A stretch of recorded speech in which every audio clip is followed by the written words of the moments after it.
Hello, guys. Hello. Welcome back to Legal Lens. I am Priyal and हम आज अपना recorded session record कर रहे हैं। जैसे कि मैंने आपको बताया था कि अब आपको economics and business law mostly आपको रिकॉर्डेड ही मिलेंगे अब अभी फॉर लाइक जून तक के लिए because I have a training sessions to attend in June and उस टाइम मैं सुबह के टाइम बिजी रहूंगी। सुबह के टाइम पे मैं लाइव क्लासेस नहीं ले पाऊंगी। But don't worry, I am always free for you and आप जब चाहो मुझसे कनेक्ट कर सकते हो किसी भी डाउट के लिए। You can connect with me, so don't worry about it. I am going to stay here regardless अगर मैं लाइव आ रही हूँ या नहीं आ रही हूँ। Still I am here and आपको कोई भी क्वेश्चंस पूछने, you can reach me out easily आप मुझे कमेंट भी कर सकते हो and you can reach me out there also. Okay, so आज हम क्या पढ़ने वाले हैं? तो आज हम इकोनॉमिक्स का नेक्स्ट पार्ट जो है वो कंप्लीट करेंगे। हमने नेशनल इनकम पढ़ी थी। नेशनल इनकम के साथ साथ हमने उसके तीन methods of calculating national income भी पढ़ा था। ओके, अब हम आते हैं जीडीपी पे। GDP, now everyone is familiar with this name. GDP सबको मालूम है कि जीडीपी मतलब नाम सबने जीडीपी सुना होगा, किसी को ये मालूम नहीं होगा कि जीडीपी होती क्या है। ओके, सबने नाम सुना है कि जीडीपी कुछ तो होता है। Something something there is called GDP. Everyone knows it because यही चल रहा है ना, जब से मोदी जी आए हैं तो सब यही बोलते हैं। जब से मोदी जी आए तो सब क्या बोलते हैं कि हमारे इंडिया की जीडीपी बढ़ गई है। बोलते हैं ना, हमारी इकोनॉमी ग्रो कर रही है, जीडीपी बढ़ गई है। सो ये जीडीपी क्या बला है? जीडीपी क्या बला है? क्या बला है ये जीडीपी आखिरकार? So let's break it down today. आज हम पढ़ते हैं कि जीडीपी आखिर होती क्या है। आज हम पढ़ते हैं कि जीडीपी आखिर होती क्या है। ओके,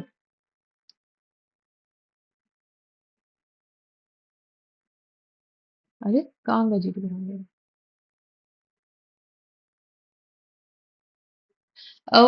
ओके, तो हमारे पास तीन वर्ड्स आते हैं जीडीपी से। Gross domestic product. तीन वर्ड्स आते हैं बस जीडीपी से। Gross domestic product. ओके, सबसे पहले समझते हैं what do you mean by gross. Gross का मतलब क्या होता है? ग्रॉस का मतलब ये होता है जब depreciation is not yet reduced. Depreciation का मतलब पता है ना क्या होता है? हमने जो फैक्ट्रीज, मशीन्स खरीदी है, बिल्डिंग्स खरीदी है, उसको हमने डेप्रिशिएट ही नहीं किया है। मतलब हर साल जब हम उसे यूज करते हैं तो वो कुछ वैल्यू से गिरता है। कोई भी मशीन, कोई भी एसेट आप हर साल जब यूज करने लगते हो, उसको रेगुलरली यूज करते हो, तो उसकी यूजफुल लाइफ खत्म होने लगती है ना? वो उसका वेयर एंड टेयर होने लगता है या तो वो ऑब्सोलीट होने लगता है। तो उसकी वैल्यू कुछ ना कुछ अमाउंट से गिरने लगती है। उस अमाउंट को बोलते हैं डेप्रिसिएशन। ठीक है, तो जब जीडीपी की बात होगी तो उसमें से डेप्रिसिएशन कम नहीं किया गया। मतलब जो वैल्यू है मशीनरी की, जो वैल्यू है प्लांट एंड मशीनरी की, जो वैल्यू है एसेट्स की, फैक्ट्रीज की, हमने वही वैल्यू ली है। मतलब उसमें हमने डेप्रिसिएशन माइनस नहीं किया है। डेप्रिसिएशन माइनस नहीं किया। ओके, फिर आता है डोमेस्टिक की बात। डोमेस्टिक का मतलब क्या होता है? डोमेस्टिक का मतलब क्या होता है? ओके, डोमेस्टिक का मतलब क्या होता है? तो डोमेस्टिक का मतलब होता है, ये जो हमारा इंडिया है, छोटा सा बना रही हूँ इंडिया, है ना, ऐसे ही मौज मस्ती के लिए बना रही हूँ ना, है ना? ठीक है, ये है हमारा इंडिया।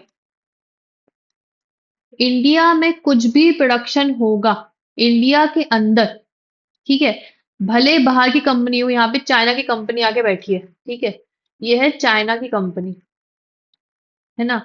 ये चाइना की कंपनी है। ये प्रोड्यूस कर रही है, ये प्रोडक्शन कर रही है कहाँ पे? Production in India. क्या हम इसको जीडीपी में जोड़ेंगे? यस, ये जीडीपी में जुड़ जाएगा। ठीक है, ये कंपनी है, मान लो ये कंपनी है टाटा मोटर्स, है ना?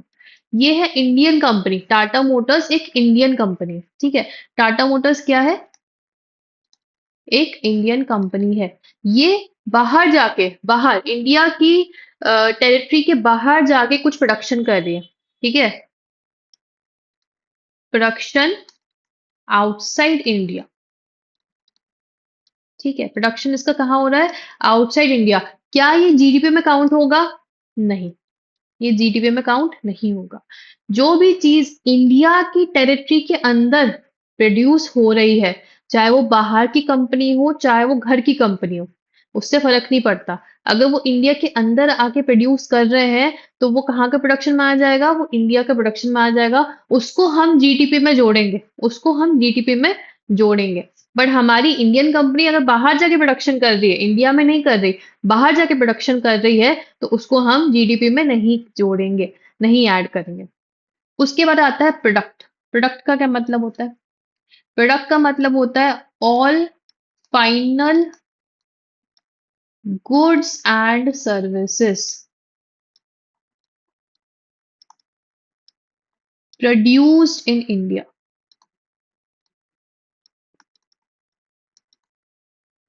ठीक है, all final goods and services produced in India is product. क्या प्रोडक्ट माना जाएगा? सारे गुड्स एंड सर्विसेज जो इंडिया में प्रोड्यूस किए गए हैं। कब? विथ इन अ ईयर, एक साल में, ठीक है। वो जीडीपी में काउंट हो जाएगी, वो जीडीपी में काउंट हो जाएगी। समझ में आया कि ग्रॉस डोमेस्टिक प्रोडक्ट का मतलब क्या हुआ? हमने जो तोड़ा है इसको, ग्रॉस डोमेस्टिक प्रोडक्ट का, इसका मतलब समझ में आया? इसका मतलब समझ में आया कि ग्रॉस डोमेस्टिक प्रोडक्ट क्या होता है, ग्रॉस ग्रॉस डोमेस्टिक प्रोडक्ट क्या होता है, ये समझ में आ गया? ओके। अब एक बार बताओ, हमें GDP, why why we need to calculate GDP, ठीक है।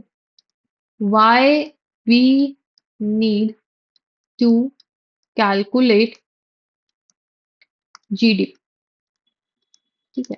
क्यों हमें जीडीपी कैलकुलेट करना जरूरी है? Why we need to calculate GDP? Okay.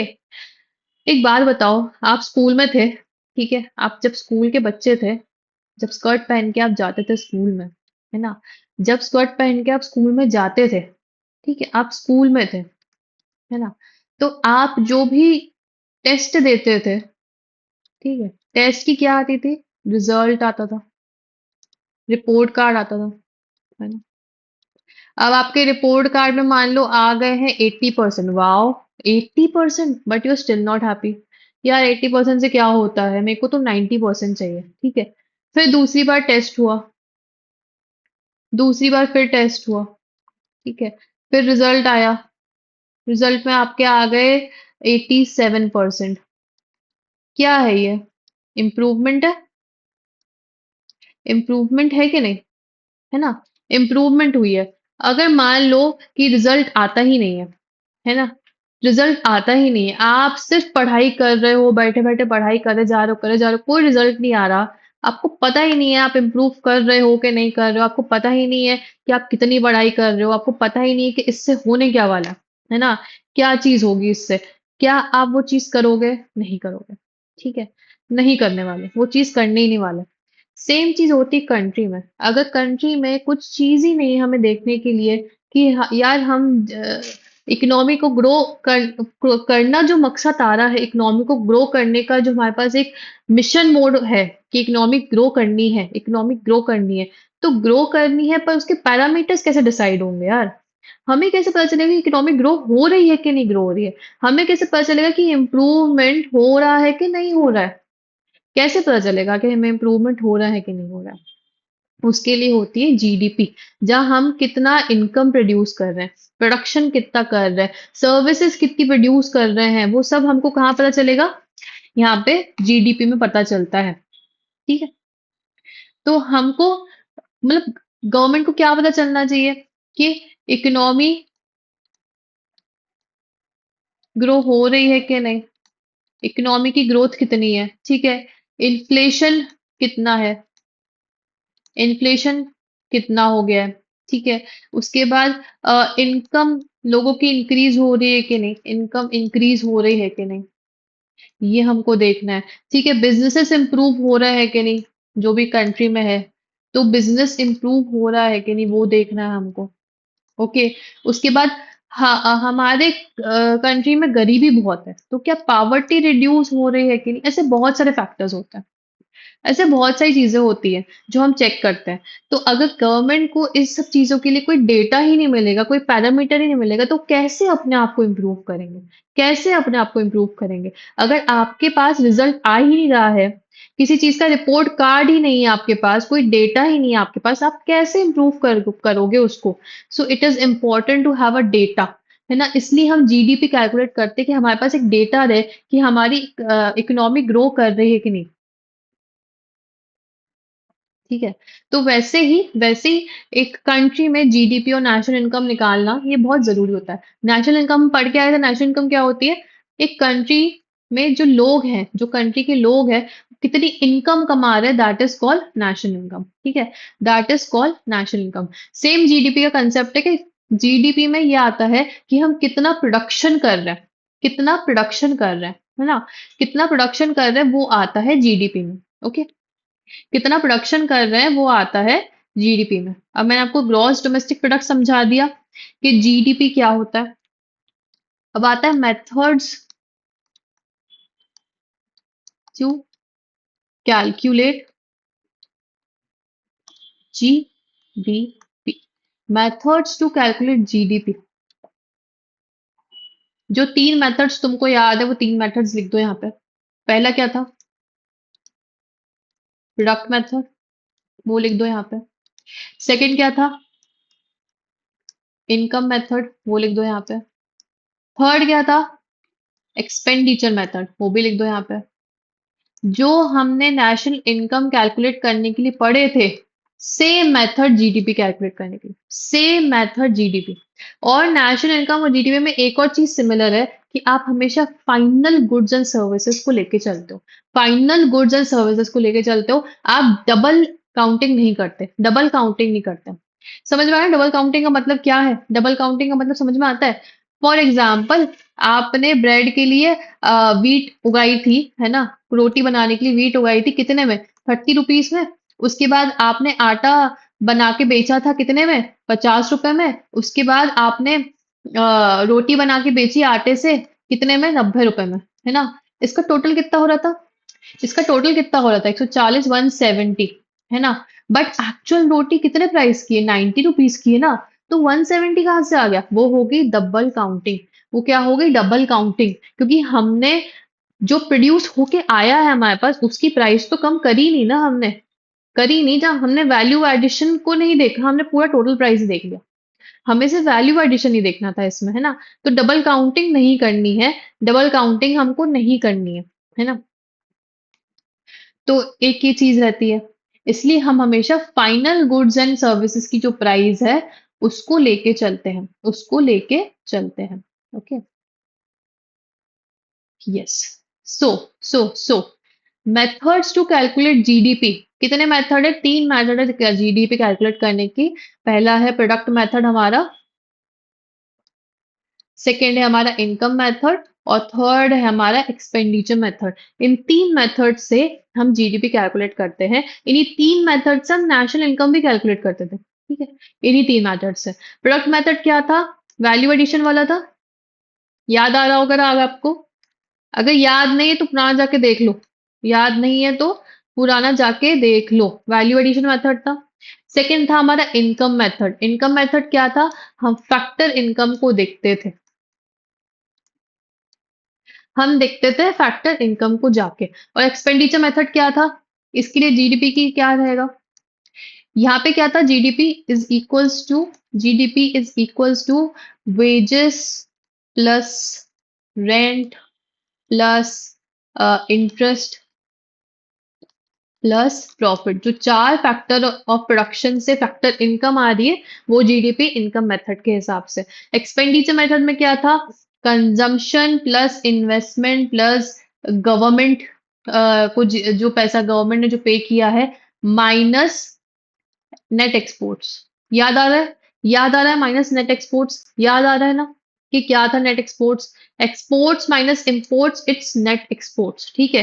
Consumption मतलब जो हाउस होल्ड में final products and services produce, final goods and services consume हो रहे हैं, कंजम्पशन हो रहा है। इन्वेस्टमेंट का क्या था?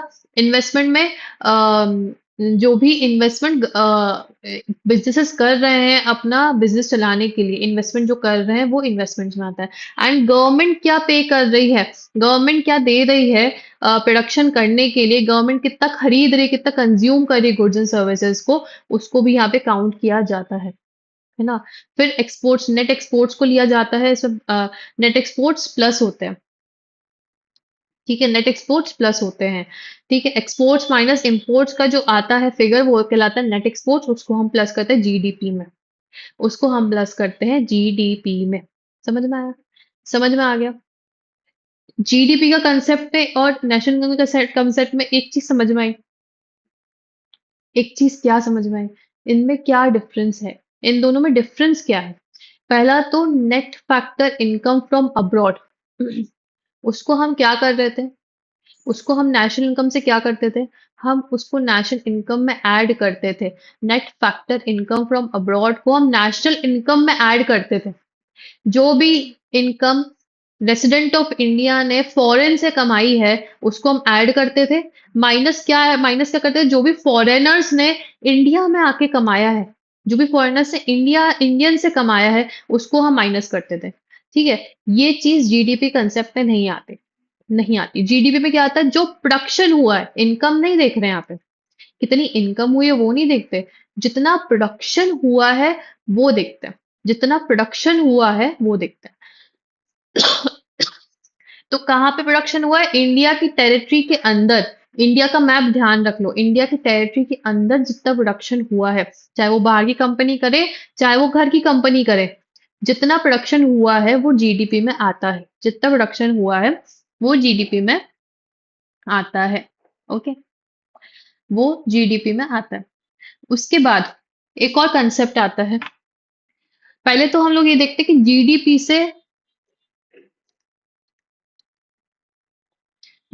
से नेशनल इनकम तक कैसे पहुंचते हैं, जीडीपी से नेशनल इनकम तक कैसे पहुंचा जाता है, जीडीपी से नेशनल इनकम तक कैसे पहुंचा जाता है, ठीक है।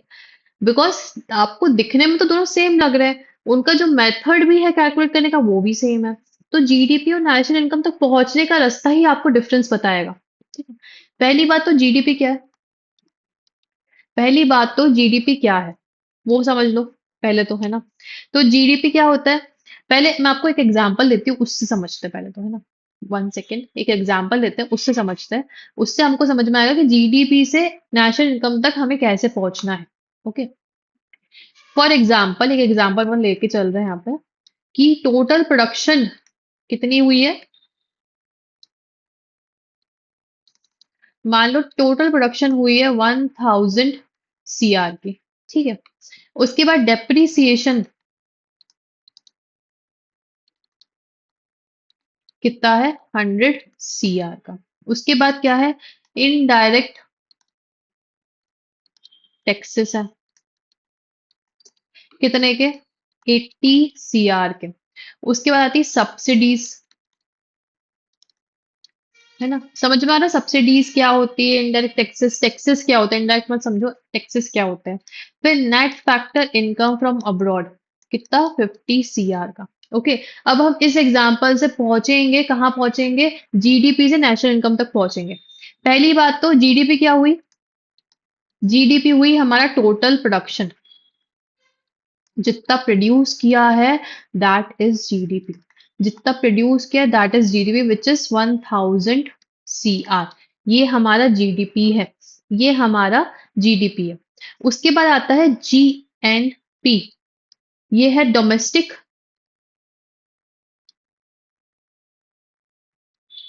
सॉरी डोमेस्टिक, ये है ग्रॉस डोमेस्टिक प्रोडक्ट, ये है gross national product, gross national product. जब नेशनल प्रोडक्ट की बात आती है, जीएनपी की बात आती है, तो हम क्या करेंगे, GDP plus plus NFIA, plus NFIA, net factor income from abroad.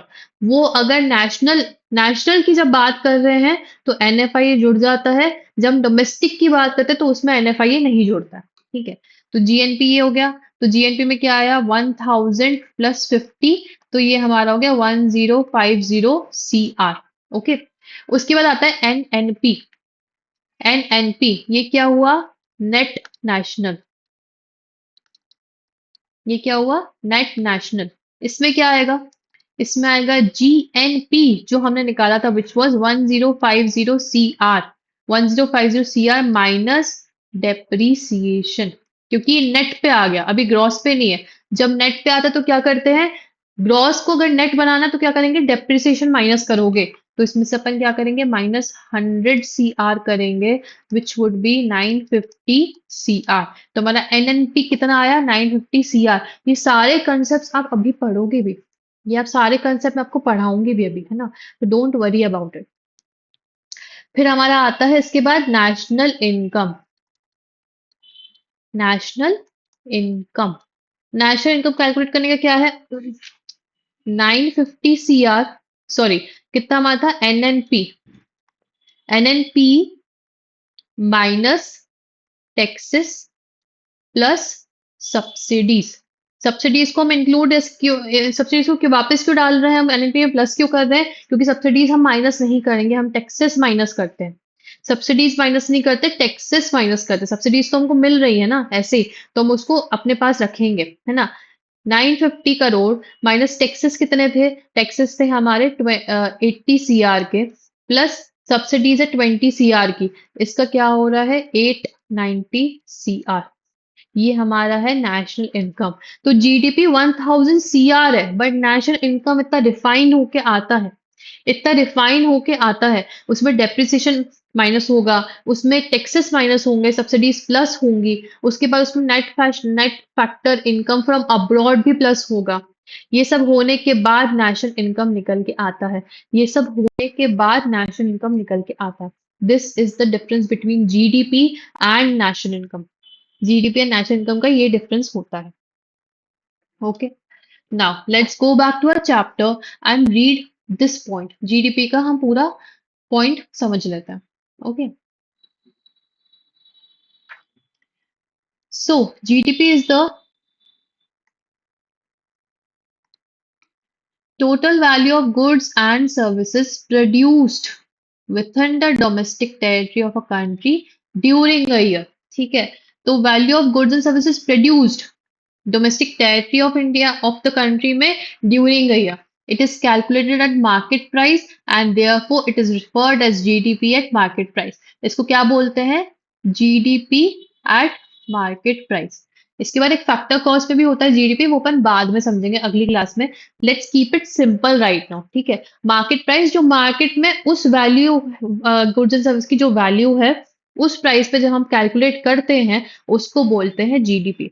The market value of output of final goods and services produced in the domestic territory of a country during an accounting year. Let's break it down this definition first of all. Let's break it down this definition.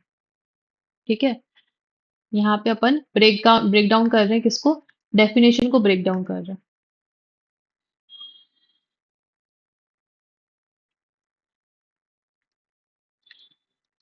Definition of GDP, यहाँ पे हम break down कर रहे हैं हमारी definition को। Okay, तो है the market value of the output of final goods and services. किसकी, किसकी,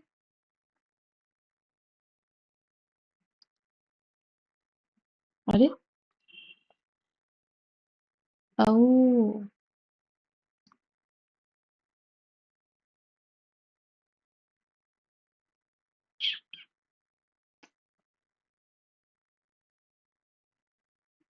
ओके, तो हम देखे तो डेफिनेशन क्या है जीडीपी की, डेफिनेशन क्या है, तो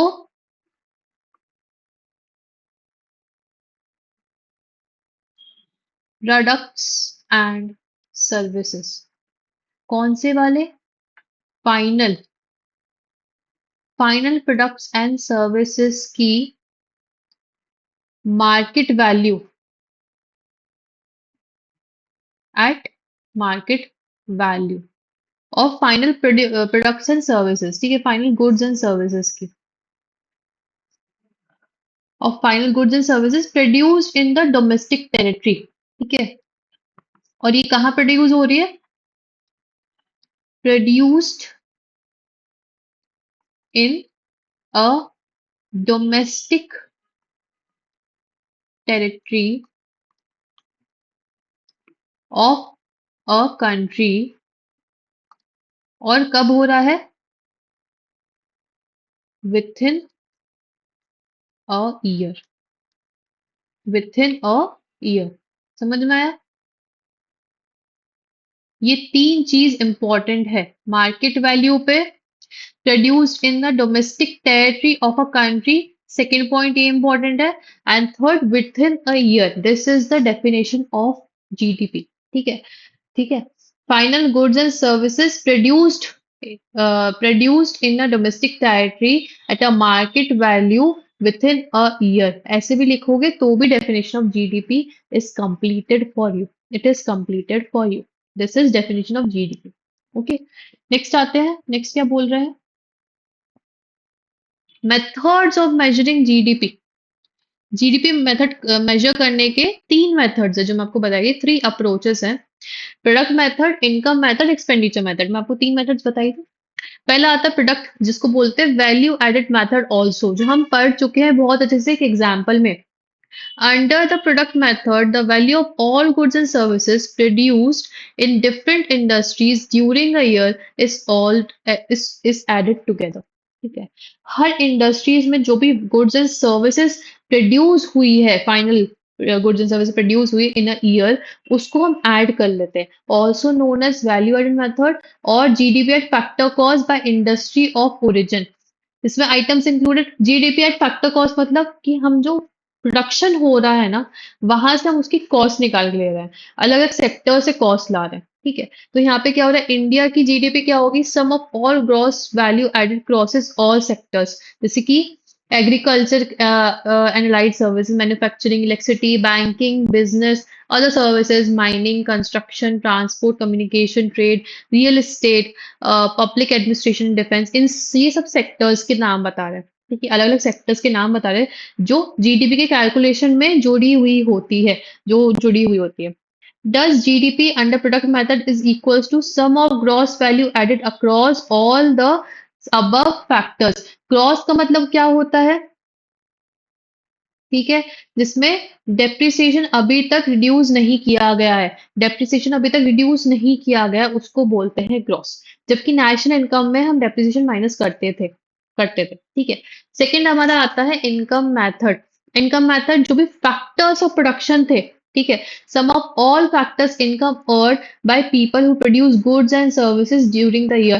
फैक्टर्स इनकम क्या थी? Wages, rent, interest and profit, ये होते हैं factors of production. Land, labour, capital, entrepreneur से जो भी इनकम कमाते हैं हम, उसको बोलते हैं फैक्टर इनकम। पढ़ा हुआ है इसलिए मैं ज्यादा ध्यान इसमें ज्यादा टाइम नहीं दे रही हूँ, इसको ज्यादा एक्सप्लेन नहीं कर रही, क्योंकि हम ऑलरेडी पढ़ के आ चुके हैं ये चीज, ठीक है। फिर आता है एक्सपेंडिचर मेथड। एक्सपेंडिचर में आपको पता है, consumption, investment, government expenditure, exports and imports, इसको क्या बोलते हैं? नेट एक्सपोर्ट्स भी बोलते हैं इसको, which is X minus M, है ना। कंजम्पशन, जो all service are durable and non durable goods, durable non durable उसको छोड़ो, but on services and durable and non durable goods, मतलब सर्विस और गुड्स का जो भी कंज्यूमर एक्सपेंडिचर हो रहा है, कंजम्पशन पे एक्सपेंडिचर हो रहा है, ठीक है। इन्वेस्टमेंट पे एक्सपेंडिचर हो रहा है, फिक्स कैपिटल पे, residential and non residential buildings, machinery, inventories पे, इन पे एक्सपेंडिचर हो रहा है, ठीक है। उसके बाद आता है government expenditure on final goods and services. उसके बाद आता है exports and imports, goods and services produced cosmetic cosmetic cosmetically and sold abroad, जो यहाँ प्रोड्यूस हो रही है बाहर बेच रहे हैं, बस यही उसमें, ठीक है। फालतू का वर्ड्स डाल के रखे हुए हैं इसमें, जरूरी नहीं है, ठीक है। जो यहाँ प्रोड्यूस होके बाहर बेच रहे हैं उसको एक्सपोर्ट्स बोलते हैं, जो बाहर से हम इंपोर्ट कर रहे हैं उसको इंपोर्ट्स कहते हैं, उसको डिडक्ट कर दिया जाता है, इसलिए नेट एक्सपोर्ट्स आ जाता है उसमें। ठीक है। तो जीडीपी का ये वाला फॉर्मूला भी हमको पता है, ये फॉर्मूला भी हमको पता है एक्सपेंडिचर मेथड वाला। तो तीनों फॉर्मूलेस हमको पता है, तीनों तरीके मालूम है। जो नेशनल इनकम निकालने के तीन मेथड्स थे, वही हमें जीडीपी निकालने के भी तीन मेथड्स हैं। ओके, यहाँ पे आ गए। अब आता है जीडीपी एंड फैक्टर कॉस्ट, जो हम अभी के लिए इसको नहीं पढ़ेंगे। हम लोग पढ़ेंगे नेट डोमेस्टिक प्रोडक्ट, जो मैं एनडीपी आपको बताई थी, एनएनपी बताई थी। एनडीपी क्या होता है? जैसे जीडीपी होता है, उसमें डेप्रिसिएशन माइनस नहीं होता। वैसे एनडीपी जीडीपी में अगर डेप्रिसिएशन माइनस कर दो तो क्या बन जाएगा? एनडीपी। जीडीपी में डेप्रिसिएशन माइनस कर दो तो क्या बन जाएगा? NDP. Okay, so net domestic product is the value of net output of the economy during a year after deducting depreciation। जो भी नेट आउटपुट आ रहा है इकोनॉमी में, मतलब जो जीडीपी आ रही है इकोनॉमी में, उसमें से अगर हम डेप्रिसिएशन को डिडक्ट कर देंगे तो क्या बन जाएगा? एनडीपी। उससे बन जाएगा NDP. Okay, during production capital equipment wears out of time because it all becomes obsolete। This loss is called depreciation, जिसको बोलते हैं कैपिटल का कंजम्पशन हो रहा है, कैपिटल यूज कर रहे हैं, वेयर एंड टेयर हो सकता है, ऑब्सोलीट हो सकता है, खराब हो सकता है, उसको हम बोलते हैं डेप्रिसिएशन। जब value of the asset is depreciating, it's depreciating. ठीक है, तो यहाँ पे एक एग्जांपल दिया है कि जीडीपी एक्ट फैक्टर कॉस्ट समझाऊंगी मैं, अभी उसको हम नहीं लेके चल रहे, वो थोड़ा सा अलग कंसेप्ट है, उसको हम पढ़ेंगे साथ साथ में बाद में। बट अभी जितना हम यहाँ पढ़ सकते हैं उसको पढ़ लेते हैं। ठीक है, जीडीपी एट फैक्टर कॉस्ट क्या है? 180 CR. Machines and equipments depreciate by 15 crore during the year. तो एनडीपी क्या हुआ? 180 जीडीपी हो गया, -15 किया तो एनडीपी हो गया 165 करोड़ का। NDP is actual net addition to the economies productive capacity after replacing worn out capital. मतलब डेप्रिसिएशन लगाने के बाद जो बच रहा है, दैट इज एनडीपी। तो वो बताता है कि एक्चुअल में नेट एडिशन कितना हुआ इकोनॉमी में, कैपिटल को कंज्यूम करने के बाद, कैपिटल worn आउट करने के बाद। ठीक है, तो ये हमेशा रहता है। रूल क्या है कि जीडीपी से एनडीपी बनता है और जीएनपी से एनएनपी बनता है। ये तो हमको पता है कि gross always signals that depreciation has not been deducted, ये रूल है। ग्रॉस अगर लिखा है मतलब कि डेप्रिसिएशन नहीं डिडक्ट किया है, और नेट लिखा है मतलब डेप्रिसिएशन डिडक्ट कर लिया है। ठीक है, समझ में आया? समझ में आ गया? ओके, तो अभी तक हमने क्या पढ़ लिया? अभी तक हमने जीडीपी पढ़ लिया, एंड जीडीपी से हम कैसे नेशनल इनकम तक पहुंचते हैं वो भी हमने पढ़ लिया। ओके, और बीच में हमने एक और चीज पढ़ी थी, एनडीपी पढ़ लिया। जीडीपी में से डेप्रिसिएशन माइनस कर दोगे तो एनडीपी मिल जाएगा, ये हमने पढ़ लिया। अब हमारे पास दो कंसेप्ट बीच के बच रहे हैं, एक तो है GDP at factor cost, and nominal GDP and real GDP and GDP deflator. हम यहाँ तक पहुंच जाएंगे, हमारा पेज नंबर 8 तक हमारा जीडीपी डिप्लेटर तक कंप्लीट हो जाएगा।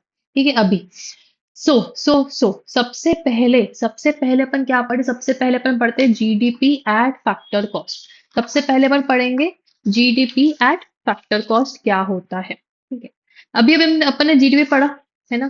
जीडीपी क्या था? All the total value of the goods and services produced in a domestic territory. ठीक है, domestic territory of a country within a specific period of time और within a year at market value.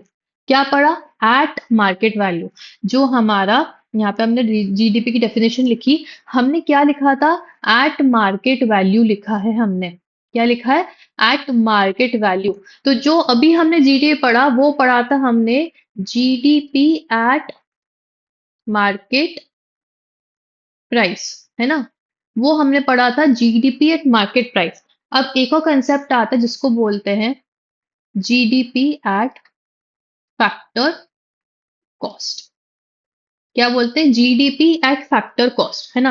अब हमें इन दोनों के बीच का difference समझना है कि इन दोनों के बीच का डिफरेंस क्या है। जीडीपी एट मार्केट प्राइस तो हमें समझ लिया कि एट मार्केट वैल्यू, पर मार्केट वैल्यू क्या होती है और फैक्टर कॉस्ट क्या होता है वो हमको समझना है। ठीक है, ये हमको भी समझना है। सबसे पहले समझते हैं कि जीडीपी एट फैक्टर कॉस्ट होता क्या है। ठीक है, फॉर एग्जाम्पल, एक एग्जाम्पल लेके समझाती हूँ मैं दोनों चीजें आपको। फॉर एग्जाम्पल कि ये बेकरी की दुकान है ना, ये बेकरी की दुकान है जहाँ पे केक्स बनते हैं, केक्स बनते हैं। ठीक है, केक्स जो बनते हैं यहाँ पे सिर्फ केक्स बनते हैं, यहाँ पे बिकते नहीं है, यहाँ केक्स बनते हैं। मान लो कि केक्स की क्या है, फैक्ट्री है। केक्स तो सबको पसंद है, मुझे तो बहुत पसंद है। I love love love cakes. Okay, मुझे बहुत ही ज्यादा, मुझे केक्स और चीज केक ये सब बहुत ज्यादा पसंद है। ठीक है, सो केक्स की फैक्ट्री है, यहाँ पे केक बनता है। एक केक जो बनता है उसकी कॉस्ट निकल के आती है कितनी, 100 रुपए।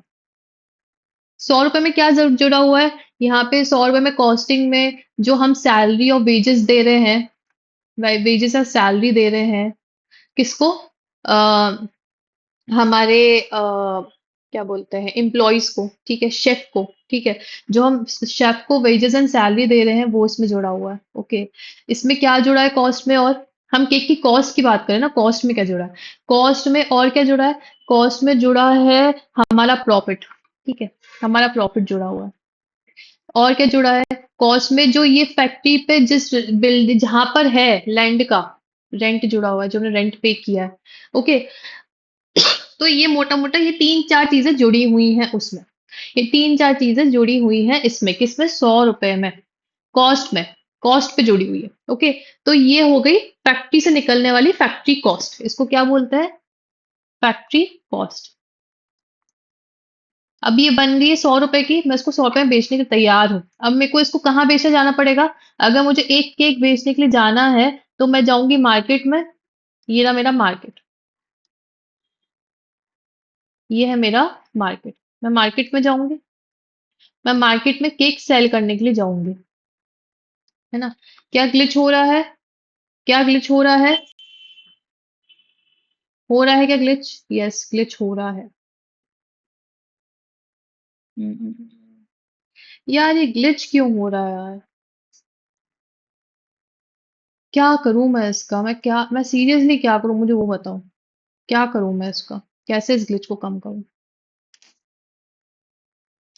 चलो ठीक है, आवाज तो आ रही है, तो भले मैं थोड़ा सा ग्लिच कर रही हूँ, क्या ये ठीक है, चलो। मार्केट में केक कितने का सेल, हमें केक सेल करना 100 रुपए का केक मार्केट में जाके। अब जब मार्केट में पहुंचे तो यहाँ पे सबसे बड़ी मार्केट में जो कंट्रोल करने वाली एंटिटी होती है वो होती है गवर्नमेंट।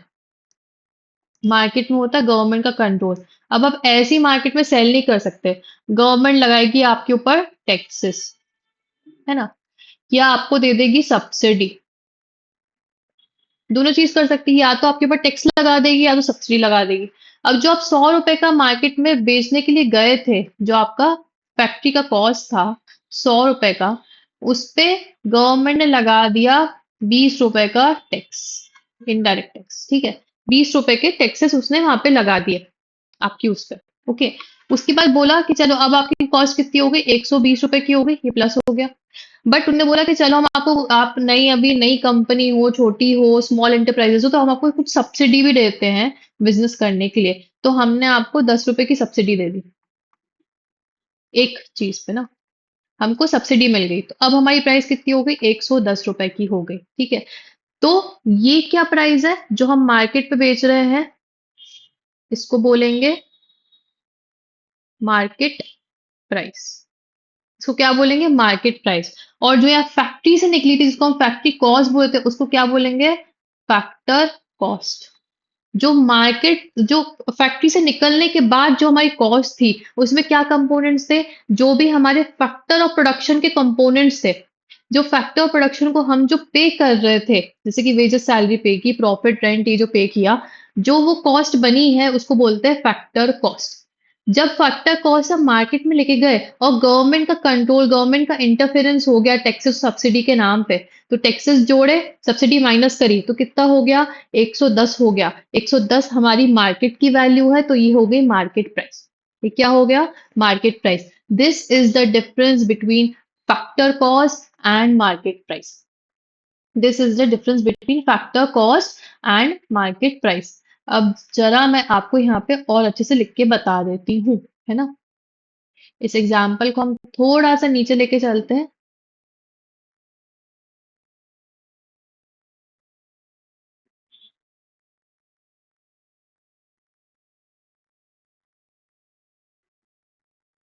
ठीक है, यहाँ तक ठीक है।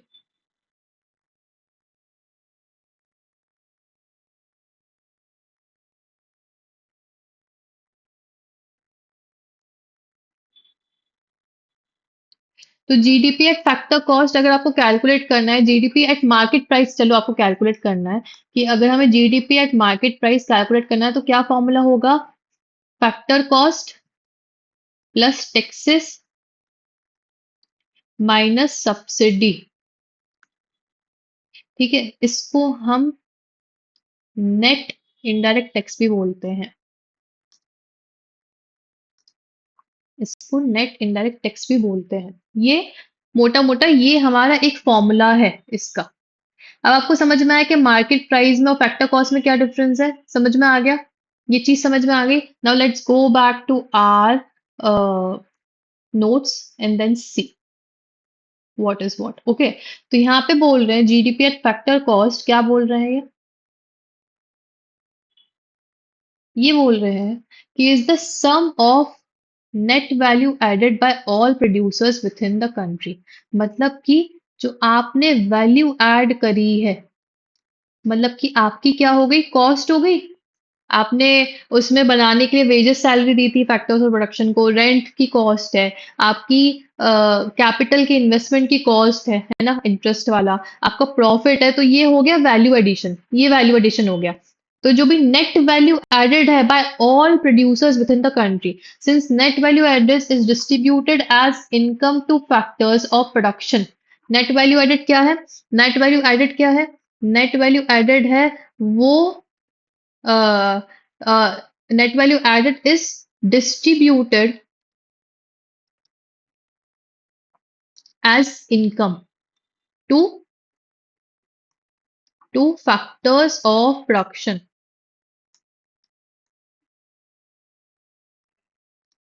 है ना? ये हो गया। जैसे कि कंपनसेशन टू एम्प्लॉयज एक कंपोनेंट हो गया। ऑपरेटिंग सरप्लस मतलब कि जो बिजनेस का प्रॉफिट है वो हो गया। है ना? उसके बाद हमारा मिक्स्ड इनकम हो गई सेल्फ एम्प्लॉयड लोगों की, अगर जहाँ पे वेजेस और प्रॉफिट्स को हम क्लियरली डिस्टिंग्विश नहीं कर पाते हैं, वहां पे हम मिक्स्ड इनकम लिख लेते हैं। ओके, तो ये हो गए कंपोनेंट जो कि फैक्टर्स ऑफ इनकम को आप पेमेंट दे रहे हो, जो उनकी इनकम बन रही है वो होती है नेट वैल्यू एडेड। उसमें डेप्रिसिएशन प्लस करेंगे तो it is called GDP. GDP gross है ना, डेप्रिसिएशन प्लस कर लेंगे, माइनस नहीं कर सकते।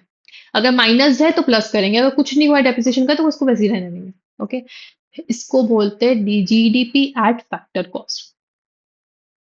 क्लियर हो गया? समझ आ गया? इसके कंपोनेंट समझ में आ गए। जो हम वेजेस सैलरी पे कर रहे हैं वर्कर्स को, ठीक है, मतलब लेबर्स को, ठीक है। Business profit of both incorporated and unincorporated firms, ठीक है, मतलब कि ऑन्टरप्रेन्योर, ये हमारा फैक्टर प्रोडक्शन है, लेबर भी फैक्टर प्रोडक्शन है, एंटरप्रेन्योर भी हमारा फैक्टर्स ऑफ प्रोडक्शन है। ऑपरेटिंग सरप्लस बोलेंगे। ऑपरेटिंग सरप्लस का फॉर्मूला क्या है? जो भी ग्रॉस वैल्यू एडेड हुई है at factor cost minus compensation to employees minus depreciation. अगर कुछ नहीं आपको दिया है और आपको ये बोला है कि ऑपरेटिंग सरप्लस निकालना है, हमें ग्रॉस वैल्यू दी गई है जो फैक्टर कॉस्ट की है ना, ग्रॉस वैल्यू दी है, हमें उस पर नेट पे जाना है, नेट वैल्यू एडिट पे जाना है, तो उसमें क्या करेंगे? हम कंपनसेशन टू एम्प्लॉयज जो दिया है एम्प्लॉयज का माइनस कर देंगे, डेप्रिसिएशन माइनस कर देंगे, तो हमारे पास ऑपरेटिंग सरप्लस निकल आएगा। ऑपरेटिंग सरप्लस निकल आएगा। ओके, फिर आता है mixed income of self employed. Income of self employed person their wages और प्रॉफिट को डिस्टिंग्विश करना। सेल्फ एम्प्लॉयड है तो मतलब वो खुद ही काम कर रहा है ना, वो खुद ही प्रॉफिट कमा रहा है, खुद ही लेबर है, खुद ही एंटरप्रेन्योर है, ठीक है। जैसे कि small shopkeeper whose own labour and capital are both involve, है ना, तो उस केस में आप डिस्टिंग्विश नहीं कर पाते, तो वहां पे आप क्या करोगे? Mix income of self employed रखोगे, वहां पे mix income of self employed भी आ सकती है। अब GDP at market price and GDP at factor cost का क्या रिलेशनशिप है वो बता रहे हैं कि conceptually both should be equal because payments to factors is equal to value of final output. ये तो पता है जो हमने प्रोडक्ट मेथड में देखा था, इनकम मेथड में देखा था, फैक्टर्स ऑफ प्रोडक्शन को जो हम दे रहे हैं वही हमारा इक्वल क्या हो रहा है? नेट प्रोडक्ट मेथड के हिसाब से वैल्यू एडिशन के हिसाब से भी इक्वल हो जाता है। तीनों मेथड से एक ही अमाउंट आता है, तीनों मेथड से एक ही अमाउंट आता है।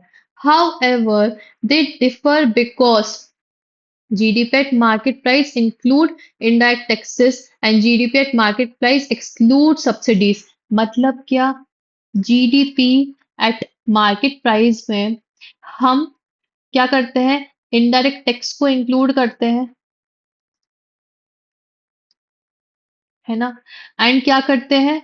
क्या करते हैं? माइनस करते हैं सब्सिडीज। मैंने जो आपको बताया था जो जीडीपी में क्या करते हैं मार्केट प्राइस के निकालने के लिए, जीडीपी एट फैक्टर कॉस्ट में जो भी कॉस्ट होती है उस पर इंडायरेक्ट टैक्स को प्लस करते हैं और सब्सिडीज को माइनस करते हैं, तो जीडीपी एट मार्केट प्राइस निकल के आती है, जिसमें इंडायरेक्ट टैक्सेस इंक्लूड है और सब्सिडीज माइनस है। यही डिफरेंस है फैक्टर कॉस्ट और मार्केट प्राइस में।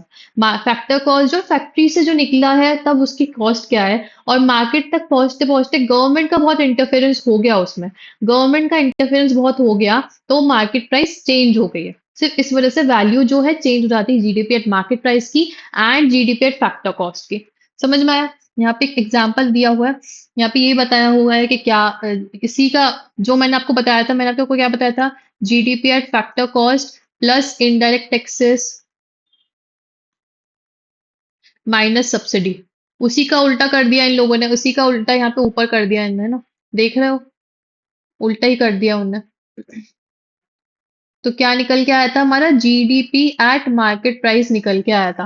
बट अगर आपको जीडीपी एट फैक्टर कॉस्ट करना है तो आपको उल्टा कर देना है ना, आपको उल्टा कर देना है। तो समझ में आ गया कि GDP at market price and GDP at factor cost क्या होता है। जीडीपी समझ में आ गया, जीडीपी क्या होता है, उसको कैलकुलेट कैसे किया जाता है, what is the definition of GDP, what is GDP at factor cost, और एनडीपी भी हमने समझ लिया कि एनडीपी भी क्या होता है। अब बात आती है nominal GDP and real GDP की। अब क्या बात आ रही है, नॉमिनल और रियल जीडीपी क्या होती है, हमें वो समझना है। Let's go back to our eco के नोट्स, और यहाँ पे हम समझते हैं सबसे पहले कि जीडीपी, नॉमिनल जीडीपी और रियल जीडीपी क्या होती है।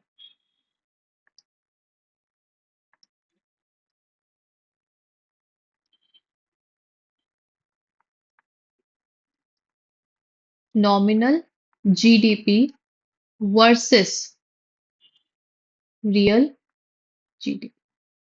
अब इसके लिए भी एक एग्जांपल देते हैं, ठीक है। 2010 में कार प्रोड्यूस हुई थी, ठीक है, कितनी, तीन, चार कार प्रोड्यूस हुई थी, फोर, एंड एक की प्राइस थी 3 लाख रुपए, ठीक है। टोटल कितना हो गया, 12 लैक्स का। टोटल कितना हो गया, 12 लैक्स का हो गया।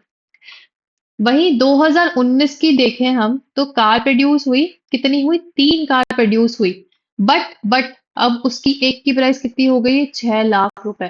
तो टोटल कितना हो गया, 18 लाख। 2010 में हमारी जीडीपी 12 लाख थी प्रोडक्शन की, है ना।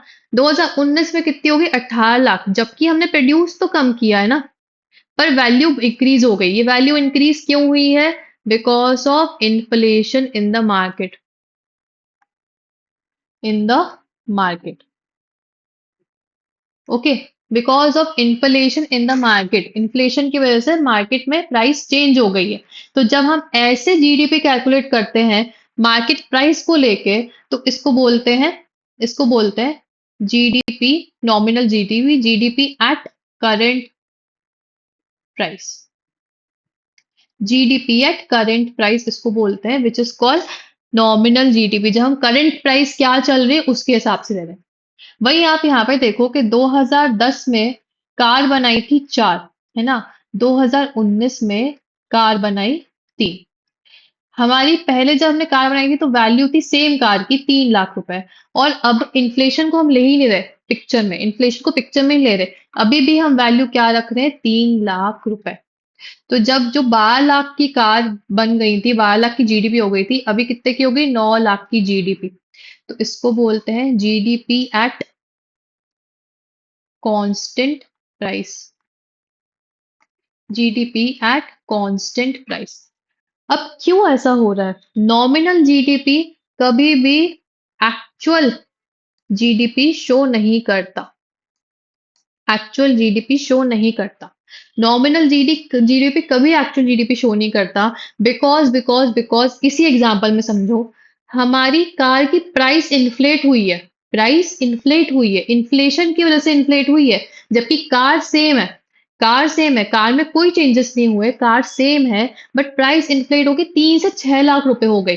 बट प्रोडक्शन तो कम हुआ था, पहले जो हमने 2010 में चार प्रोडक्शन किया था अभी तीन हो गया। ऑल्दो हमारी जीडीपी ज्यादा दिखा रही है, 12 लाख से 18 लाख दिखा रही है, बट वो क्यों दिखा रही है, वो बिकॉज ऑफ इन्फ्लेशन दिखा रही है, वो बिकॉज ऑफ इन्फ्लेशन दिखा रही है, वो प्रोडक्शन ज्यादा हुआ इसलिए नहीं दिखा रही, वो इन्फ्लेशन की वजह से दिखा रही है। वहीं पे जब हम रियल जीडीपी में आते हैं, जब हम एक्चुअल जो प्राइस थी उसके ऊपर ही लेके चल रहे हैं, तो हमारी जीडीपी सही दिखा रही है। 12 लाख से कम होके 9 लाख ही हुई है, क्योंकि हमारा प्रोडक्शन कम हो गया।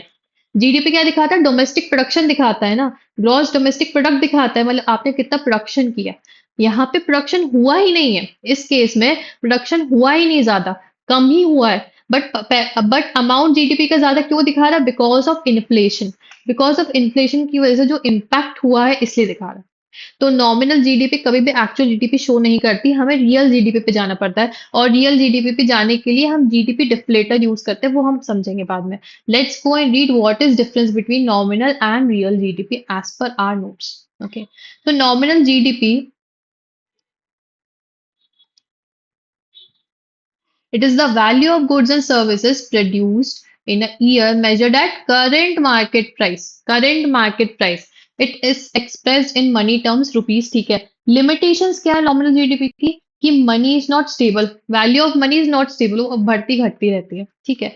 अगर जीडीपी इंक्रीज हो रही है due to rise in prices, जो मैंने आपको एग्जांपल में बताया कि कार की जीडीपी इंक्रीज क्यों हुई है? Because of rise in prices, मतलब इन्फ्लेशन की वजह से। Even if actual production hasn't change, actual production क्या हुआ था? कम हो गया था। 4 कार से 3 कार बनाई, फिर भी जीडीपी बढ़ के दिखा रही है बिकॉज ऑफ इन्फ्लेशन। वैसे क्या होता है? जीडीपी में decrease due to fall in prices. अगर प्राइजेस गिर गई तो वो होता है डिफ्लेशन, है ना। Even if actual production hasn't fallen, actual production बढ़ भी जाए तो भी जीडीपी कम दिखेगी, क्योंकि हमारा डिफ्लेट हो गया मार्केट। डिफ्लेट हो गया मार्केट।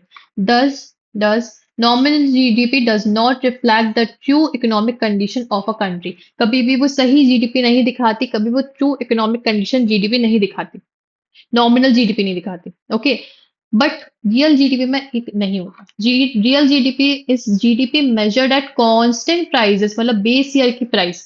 बेस ईयर उसमें केस में क्या था? 2010 का जो 3 लाख रुपए था एक कार को बनाने की, वो बेस प्राइस है। वो बेस प्राइस है। ठीक है।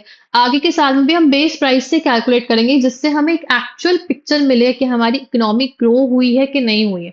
अगर हम इन्फ्लेटेड प्राइस यूज करेंगे तो वो जीडीपी बढ़ के दिखाएगी because of inflation. Because of inflation it shows the actual growth of the economy by removing the effect of price changes। Inflation deflation को रिमूव करके हम जो बेस प्राइस है उसके हिसाब से कैलकुलेट करते हैं, तो हमें एक्चुअल ग्रोथ पता चलती है कि इकोनॉमी में एक्चुअल ग्रोथ कितनी हुई है। अब नीड क्या है रियल जीडीपी की? नॉमिनल जीडीपी में over estimate growth due to inflation, और under estimate growth due to deflation. या तो वो ओवर एस्टिमेट कर देगा ग्रोथ को इन्फ्लेशन के चक्कर में, या अंडर एस्टिमेट कर देगा ग्रोथ डिफ्लेशन के चक्कर में, अगर हम नॉमिनल जीडीपी के हिसाब से चलते हैं तो। Therefore, real GDP is used for accurate comparison of economic performance across year। इसलिए हम real GDP यूज करते हैं। और real GDP के लिए हमें बेस ईयर कंसेप्ट पे जाना पड़ता है।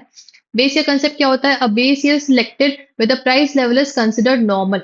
जब जब हमने उस चीज को बनाया, तब तब उस चीज की प्राइस नॉर्मल थी। तो जिस ईयर में उसको बनाया होगा, उस ईयर में उस प्राइस की प्राइस नॉर्मल होगी, तो हम उस प्राइस को लेके चलेंगे base year. Base year prices are set equal to 100 or 1 in the base year. In India, the current base year for GDP calculation is 2011-12 पे हम बेस ईयर मान के चलते हैं कि 2011-12 में हमारी प्राइसेस नॉर्मल थी, हम उसको बेस ईयर मान के चलते हैं और उसको 100 मान के चलते हैं। ठीक है, for the sake of calculation हम उसको 100 मान के चल रहे हैं। ओके, तो यहाँ पे क्या हो रहा है? रियल जीडीपी अगर हमको निकालनी है तो जीडीपी फॉर करंट ईयर लेंगे, उसमें से इसको इंटू करेंगे 100 से, डिवाइड करेंगे। क्या करेंगे? जीडीपी करंट ईयर की लेंगे, है ना। इसको इंटू करेंगे 100 से, और डिवाइड करेंगे करंट ईयर के प्राइस इंडेक्स से। प्राइस इंडेक्स आपको मिल जाएगा, आपको लर्न करने की जरूरत नहीं पड़ती, अगर कभी निकालने के लिए आ गया तो आपको मिल जाएगा इंडेक्स प्राइस। इसको बोलेंगे हम रियल जीडीपी। इसको बोलेंगे रियल जीडीपी। तो ये फॉर्मूला है रियल जीडीपी कैलकुलेट करने का। उसके बाद यहाँ पे डिफरेंस दिया हुआ है कि नॉमिनल जीडी करंट ईयर के प्राइसेस मेजर होती है, but real GDP base year मतलब कांस्टेंट प्राइस पे मेजर होती है। नॉमिनल जीडी अफेक्ट होती है इन्फ्लेशन डिफ्लेशन से, but real GDP is not affected by inflation, है ना। फिर it does real nominal GDP does not show true economic growth and real GDP shows true economic growth. Okay, nominal GDP can over estimate और under estimate and real GDP accurate बताता है for year two year comparison, एक actual बताता है। Okay, अब बात आती है जीडीपी डिफ्लेटर क्या होता है, व्हाट इज जीडीपी डिफ्लेटर। इसके लिए वापस हम चल रहे हैं हमारे नोट्स पे। Last concept for the day हमारा है, लास्ट कंसेप्ट है हमारा आज का, जीडीपी डिफ्लेटर। GDP deflator. अब what is GDP deflator? GDP deflator एक तरीके का प्राइस इंडेक्स होता है which helps in measuring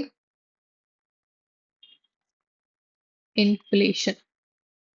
हमको ये हेल्प करता है इन्फ्लेशन मेजर करने में, जिससे हम रियल जीडीपी तक पहुंच सकें, जिससे हम रियल जीडीपी तक पहुंच सकें। तो नॉमिनल जीडीपी डिफ्लेटर का फॉर्मूला होता है, जीडीपी डिफ्लेटर का फॉर्मूला होता है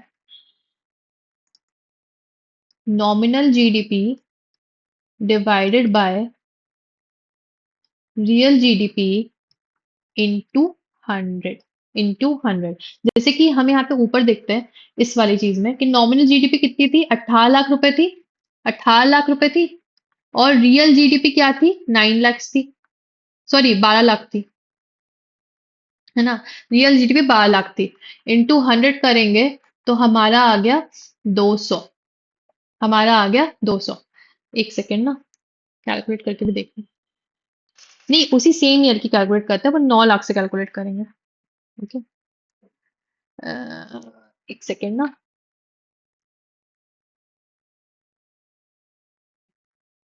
हाँ, इसको हम 9 लाख से ही करेंगे क्योंकि सेम ईयर की जीडीपी कैलकुलेट करना 12 लाख से नहीं होगी।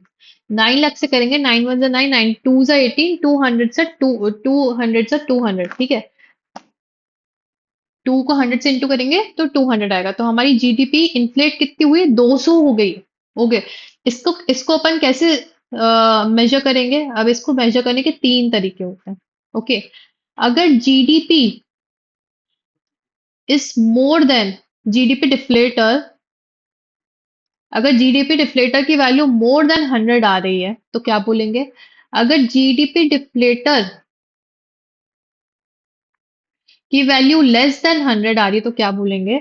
और अगर जीडीपी डिफ्लेटर जो है वो हमारा इक्वल टू 100 है तो क्या बोलेंगे? अगर जीडीपी डिफ्लेटर मोर देन 100 आ रही है तो मतलब क्या है? तो मतलब क्या है? इन्फ्लेशन है मार्केट में। अगर मोर देन 100 आ रही है तो मतलब क्या है? इन्फ्लेशन है मार्केट में। अगर लेस देन 100 आ रही है तो मतलब है डिफ्लेशन है मार्केट में, डिफ्लेशन चल रहा है। और अगर जीडीपी डिफ्लेटर 100 है मतलब क्या? ना ना इन्फ्लेशन है डिफ्लेशन है, हमारा एक्चुअल नॉमिनल जीडीपी और रियल जीडीपी एक्चुअल दोनों 12-12 लाख ही है। नॉमिनल भी 12 लाख है और रियल भी 12 लाख है। ओके, जब दोनों जब जीडीपी डिफ्लेटर जो रहता है वो हमारा 100 आता है, इक्वल टू 100 आ जाता है, तब उसको बोलते हैं जीरो, मतलब ना इन्फ्लेशन है ना डिफ्लेशन है। बट जब जीडीपी डिफ्लेटर मोर देन 100 है तो इन्फ्लेशन है, जैसे कि यहाँ के केस में क्या हो रहा है? इन्फ्लेशन है, इन्फ्लेशन है, क्योंकि जीडीपी डिफ्लेटर क्या है? GDP deflator is more than 100, 200 है मतलब मोर देन 100 है। वहीं जीडीपी डिफ्लेटर अगर लेस देन 100 होता है तो उसको डिफ्लेशन मानी जाती है, उसको डिफ्लेशन माना जाता है। नाउ लेट्स फटाफट रीड हमारी बुक का क्या लिखा हुआ है, and then will be done with today's class. Okay,